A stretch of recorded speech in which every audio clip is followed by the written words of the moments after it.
రాధాదేవి మరణించిందనే విషయం పురాణాల్లో ఎక్కడ స్పష్టంగా ప్రస్తావించబడదు. వాస్తవానికి రాధాకృష్ణుల ప్రేమ కథ అనంతమైనదిగా భావించబడుతుంది. వారి ప్రేమను కాలం కూడా చెయ్యలేదని నమ్మకం. కొన్ని పురాణ కథలు మరియు జానపద కథల్లో రాధాదేవి గురించి కొన్ని వివరాలున్నాయి. వాటి గురించి తెలుసుకుందాం. కొన్ని కథల ప్రకారం రాధాదేవి తన భక్తి మరియు ప్రేమ వల్ల అమరత్వం పొందింది.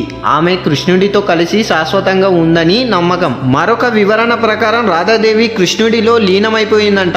ఆమె తన వ్యక్తిత్వాన్ని కోల్పోయి కృష్ణుడితో ఒకటైపోయింది. కొన్ని భక్తి గ్రంథాల ప్రకారం రాధాదేవి పరమాత్మతో ఏకమైపోయింది. ఆమె తన భౌతిక శరీరాన్ని విడిచిపెట్టి ఆధ్యాత్మిక స్థాయికి చేరుకుంది. రాధాదేవి మరణించిందనే భావన ఎక్కడి నుండి వచ్చిందంటే, కృష్ణుడు మధురకు వెళ్ళిన తర్వాత రాధాదేవి అనుభవించిన విరహం చాలా తీవ్రమైనది. ఈ విరహం కారణంగానే ఆమె శారీరకంగా బాధపడి ఉండవచ్చు అనే భావన కొంతమందిలో ఉంది.